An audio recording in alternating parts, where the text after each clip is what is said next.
안녕하세요. 재무정보 시스템 종합 설계 7반 10조 CEO 논 듀얼리티에 대한 발표를 시작하도록 하겠습니다. 저희 조는 CEO 논 듀얼리티가 무엇인지, CEO 논 듀얼리티의 장단점, 2018년부터 현재까지의 CEO 논 듀얼리티를 실시한 국내 기업의 데이터를 보고 추가적으로 CEO 논 듀얼리티 기업의 사례들을 봐보는 시간을 가져보는 순으로 발표를 진행하겠습니다. 우선 CEO 논 듀얼리티, 즉 CEO 비이중성이란 무엇일까요? CEO 비이중성은 CEO와 이사회가 하나가 아닌 분리되어 있는 형태라고 할 수 있습니다. CEO와 이사회를 분리하여 단일적인 의견에 의존하는 것보다 여러 관점을 고려하면서 다양한 의견과 정보를 종합하여 더 견고하고 투명한 의사결정을 내리는 것이라고 볼 수 있겠습니다. 기사들을 찾아보면 이사회에서 신임 CEO로 누구누구를 선임했다 라는 기사를 종종 볼 수 있는데요. 이것이 CEO랑 이사회가 분리가 돼 있어서 이사회에서 CEO를 선임하는 사례라고 할 수 있겠습니다. 그렇다면 이러한 CEO 비이중성의 장점과 단점에는 무엇이 있을까요? CEO 비이중성의 첫 번째 장점으로는 다양성과 포용성 강화가 있습니다. 다양한 관점과 배경을 존중하고 포용하는 조직 문화를 형성하는 데 도움을 줍니다. 차별화된 아이디어와 경험을 존중하며 창의적인 솔루션과 혁신을 촉진하는 데 도움을 줄 수 있죠.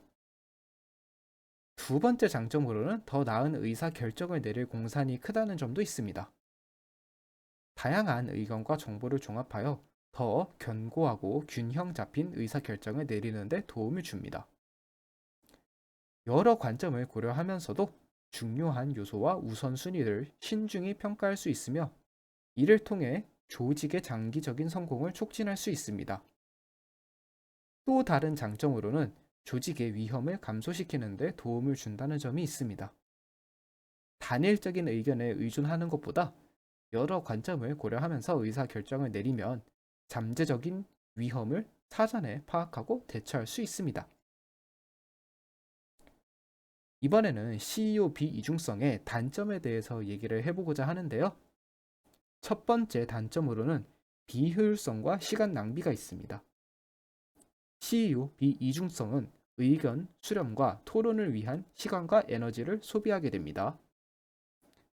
의견의 다양성을 존중하는 장점이 있지만 동시에 중요한 사항과 우선순위를 결정해야 하기 때문에 라고 볼 수 있죠. 두 번째 단점으로는 혼란과 일관성 부족이 있습니다. CEO 비이중성을 지나치게 강조하게 된다면 조직 내에서 혼란과 일관성 부족이 발생할 수 있습니다. 서로 다른 의견과 방향성이 충돌하여 조직의 목표 달성에 어려움을 초래할 수 있죠. 우리나라 속담 중에 사공이 많으면 배가 산으로 간다는 속담이 생각이 납니다. 또 다른 단점으로는 의사결정에 어려움이 있습니다. 다양한 의견을 종합하기 위한 시간과 노력이 필요하기 때문에 의사결정 과정이 복잡해지고 길어질 수 있으며 이로 인해 조직의 민첩성과 응답 능력이 저하될 수 있습니다. 다음으로는 2018년부터 현재까지 CEO 논 듀얼리티를 실시 중이거나 실시했었던 국내 기업들을 봐볼 텐데요. 현재까지 CEO 논 듀얼리티를 실시 중인 기업들을 2018년도부터 해서 현재의 CEO와 이사회 의장을 얘기하는 시간을 가지도록 하겠습니다. 우선 2018년부터 CEO 논 듀얼리티를 실시한 기업부터 봐볼 텐데요. 삼성전자, 삼성전자 같은 경우에는 한종희 씨와 경계현 씨가 CEO를 그리고 김한조 씨가 이사회 의장을 맡고 계십니다. 다음은 동원수산인데요. 동원수산은 왕기용 주니어 님과 왕인상 씨가 CEO를, 왕칼 씨가 이사회 의장을 맡고 계십니다. 다음은 삼성물산인데요. 삼성물산은 고정석, 오세철, 정혜린 씨가 CEO를 맡고 계시고 곽 죄송합니다. 정병석 씨가 이사회 의장을 맡고 계십니다. 이제부터는 2019년이죠. 2019년 CEO 논 듀얼리티를 실시한 기업들을 봐볼 텐데요. 다이아 동일은 서태원 씨가 CEO를, 서민석 씨가 이사회 의장을 맡고 계십니다. 다음은 에이블 CNC인데요. 에이블 CNC는 김유진 씨가 CEO를, 조정열 씨가 이사회 의장을 맡고 계십니다. 다음은 지역난방공사인데요. 지역난방공사는 정용기 씨가 CEO를, 곽노선 씨가 이사회 의장을 맡고 계십니다. 다음은 SK이노베이션인데요. SK이노베이션은 김준 씨가 CEO를, 박진회 씨가 이사회 의장을 맡고 계십니다. 이제부터는 2020년부터 CEO 논 듀얼리티를 실시한 기업들을 봐볼 텐데요. 계양전기는 임영환 씨가 CEO를, 단우영 씨가 이사회 의장을 맡고 계십니다. 다음은 세한인데요. 세한은 이재선 씨와 안재호 씨가 CEO를, 이동윤 씨가 이사회 의장을 맡고 계십니다. 다음은 코웨이인데요. 코웨이는 서장원 씨가 CEO를, 강준혁 씨가 이사회 의장을 맡고 계십니다. 다음은 한진칼인데요. 한진칼은 류경표 씨와 조원태 씨가 CEO를, 김석동 씨가 이사회 의장을 맡고 계십니다. 다음은 신도리코인데요. 신도리코는 박동한 씨가 CEO를, 우석형 씨가 이사회 의장을 맡고 계십니다. 다음은 AJ 네트워크인데요. AJ 네트워크는 손삼달 씨가 CEO를, 그리고 문덕영 씨가 이사회 의장을 맡고 계십니다. 다음은 삼성바이오로직스인데요. 삼바로 같은 경우에는 존림 씨가 CEO를, 그리고 김태한 씨가 이사회 의장을 맡고 계십니다. 이제부터는 2021년도부터 CEO 논 듀얼리티를 실시한 기업들을 봐볼 텐데요. 우선 유한양행은 조욱재 씨가 CEO를, 그리고 이정희 씨가 이사회 의장을 맡고 계십니다. 다음은 하이브인데요. 하이브는 박지원 씨가 CEO를, 그리고 방시혁 씨가 이사회 의장을 맡고 계십니다. 이제부터는 2022년에 CEO 넌 듀얼리티를 실시한 기업들을 봐볼 텐데요. 카카오는 홍은택 씨가 CEO를, 그리고 최도성 씨가 이사회 의장을 맡고 계십니다. 다음은 금호석유인데요. 금호석유는 백종훈 씨가 CEO를, 그리고 최도성 씨가 이사회 의장을 맡고 계십니다. 이제부터는 과거에는 CEO 넌 듀얼리티를 실시했다가 현재는 아닌 기업들을 봐볼 텐데요. 우선 구대림, 현 DL은 2018년 대림 시절이죠. 대림 시절에 CEO 논 듀얼리티를 실시했었습니다. 당시에 김상우 CEO와 남용 이사회 의장님이 계셨는데요. 하지만 2020년에 배원복 씨가 CEO와 이사회 의장을 모두 맡게 되면서 더 이상 CEO 논 듀얼리티를 실시하지 않는 기업이 됐고요. 현재는 전병욱 씨를 거쳐서 김종현 씨가 CEO와 이사회 의장을 모두 맡고 계십니다. 다음은 HD 현대인프라코어인데요. 역시 2018년에 CEO 논 듀얼리티를 실시를 했었는데요. 부산 인프라코어 시절에 손동현 CEO와 박용만 이사회 의장으로 구성된 CEO 논 듀얼리티 체제였지만 회사가 현대로 넘어가게 되면서 현재는 조영철, 오승현 씨가 CEO, 그 중에서도 조영철 씨가 이사회 의장을 맡게 되면서 더 이상 CEO 논 듀얼리티 체제가 아니게 됐습니다. 다음으로는 2020년에 처음으로 CEO 논 듀얼리티를 실시했었던 DY 파워인데요. 하지만 1년 정도 만이죠. 박치웅 씨가 CEO와 이사회 의장을 동시에 맡게 되면서 현재는 CEO 논 듀얼리티 체제가 아니게 됐습니다. 다음으로는 CEO 논 듀얼리티를 실시하고 있는 사례들에 대해서 얘기를 하고자 하는데요. 긍정적인 사례로는 국내의 엔터테인먼트 회사인 하이브를, 부정적인 사례로는 영국 런던을 연고지로 한 축구구단 첼시 FC에 대해서 이야기를 해보고자 합니다.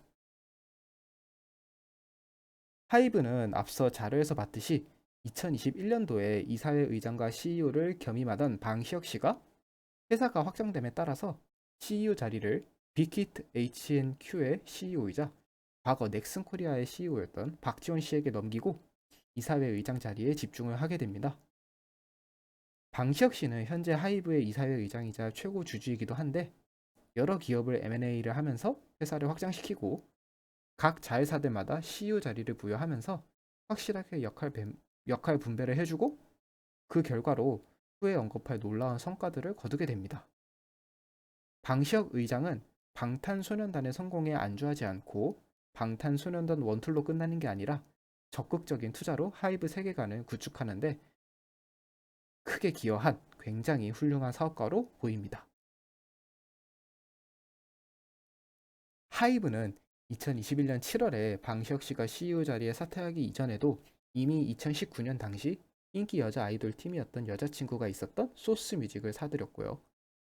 2020년에는 남자 아이돌 팀 세븐틴과 여자 아이돌 팀 프로미스나인이 소속되어 있는 플레디스의 주식 상당 부분을 사들이는 등 지속적인 사업 확장을 해왔는데요.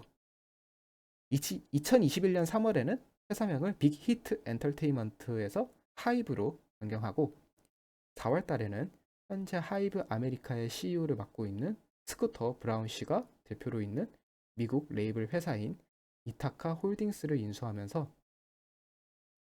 해외로도 더 적극적으로 나가고자 하는 의지를 어필하기도 했습니다. 7월 달에 박지원 씨가 CEO로 들어오게 되면서 레이블 사업 부분을 물적 분할해서 주식회사 빅히트 뮤직을 신설하였고 이것은 향후에 하이브 소속의 다른 레이블인 차후에 신설한 자체 레이블 어도어의 뉴진스와 앞서 인수했던 소스뮤직의 르세라핌의 성공 등으로 하이브 세계관의 기틀을 닫게 됩니다.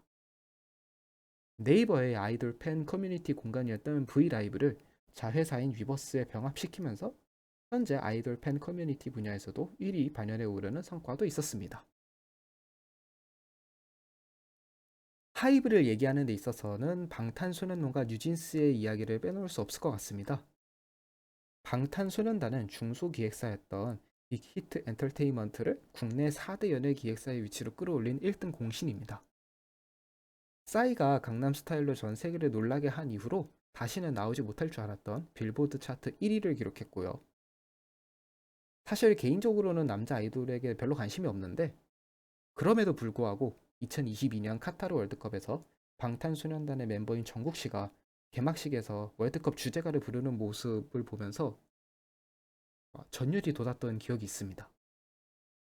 다만 방탄소년단의 얘기는 CEO 논 듀얼리티 이전에 이뤄낸 성과들이기 때문에 오늘 이야기는 여기서 줄이겠고요.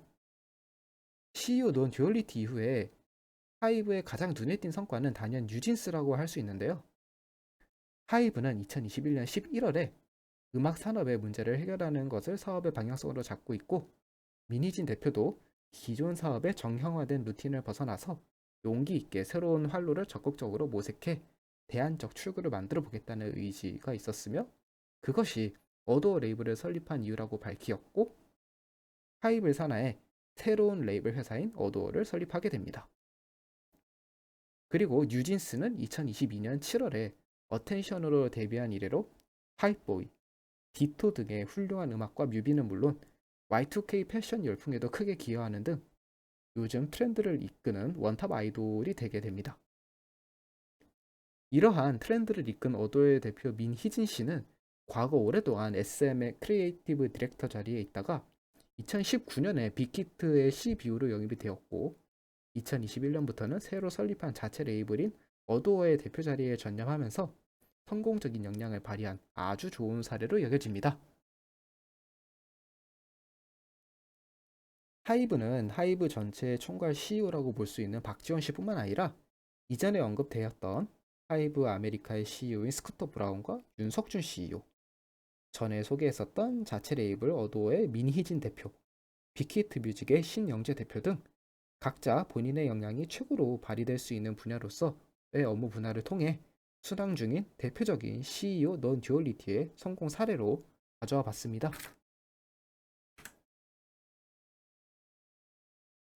다음으로는 이제 부정적 사례로 첼시 FC를 가져와 봤는데요. 과거에 영국 프리미어리그 축구팀 중에서 파란 옷인데 삼성의 유니폼 로고를 받고 뛰는 팀이 있었습니다. 그 구단이 바로 영국 축구 구단인 첼시 FC입니다. 비록 우리나라의 사례는 아니지만 최근 1년간 이 팀의 행보를 보았을 때 CEO 논 듀얼리티의 안 좋은 예시를 너무나도 잘 보여주는 것 같아서 사례로 가져와 봤습니다.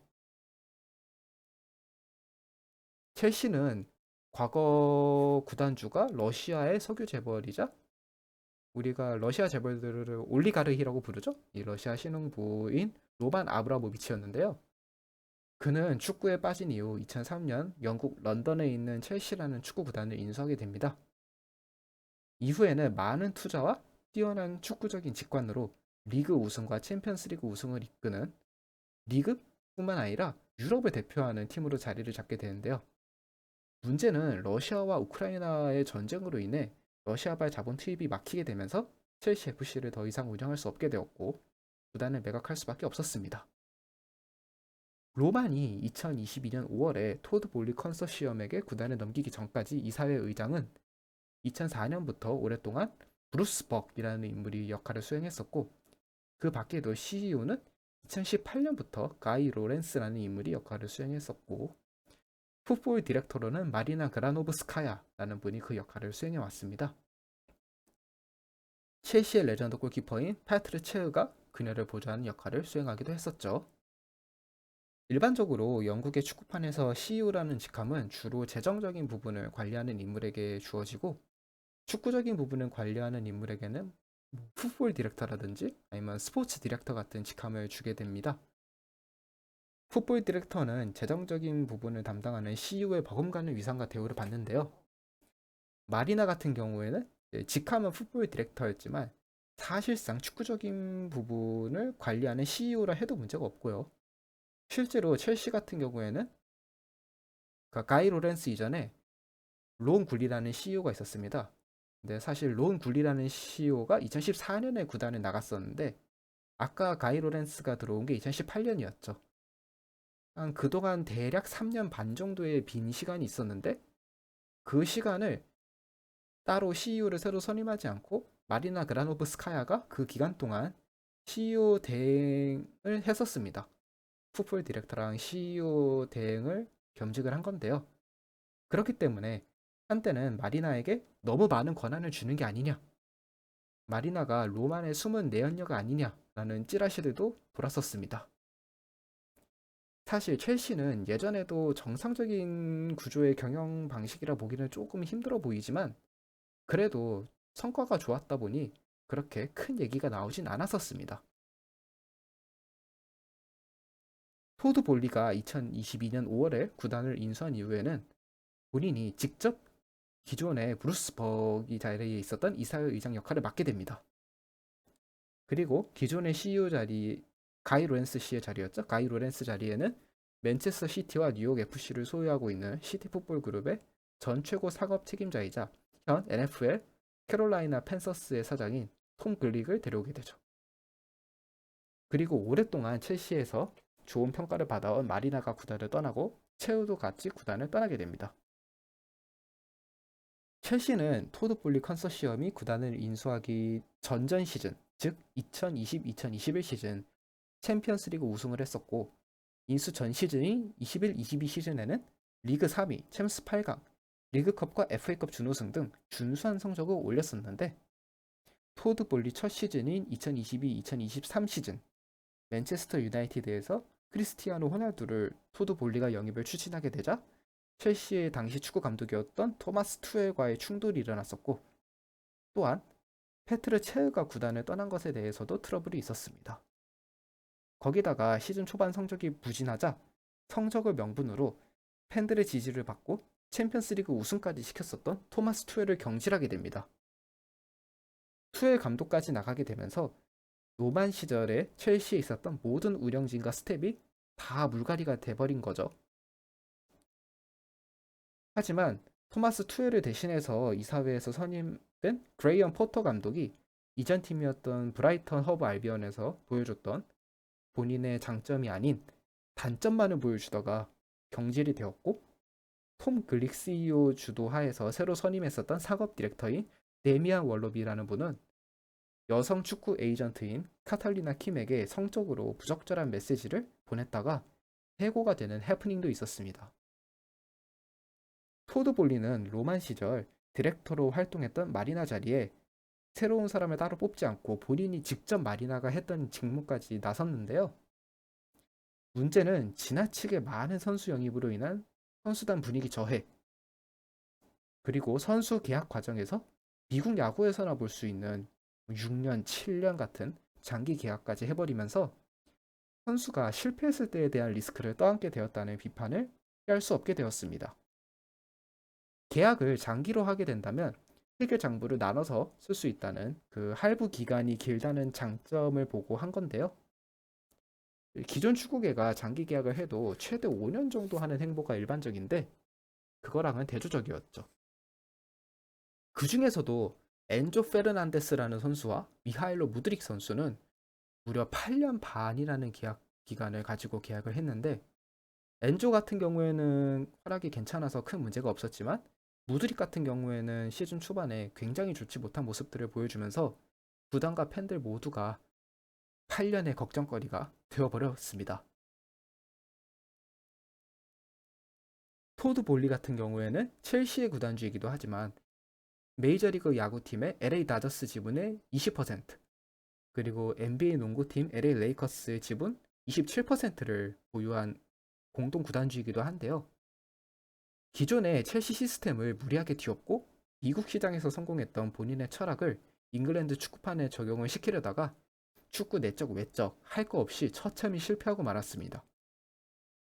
토드 볼리는 이전 구단주 못지않게 축구를 사랑하는 행보로 초반에는 팬들의 지지를 받았으나 떨어지는 성적과 비정상적인 구단 운영 방식, 그리고 이전 구단주와는 다르게 지나친 역할 침범으로 인해 현재 팬들에게 완전히 지지를 잃어버린 상황입니다.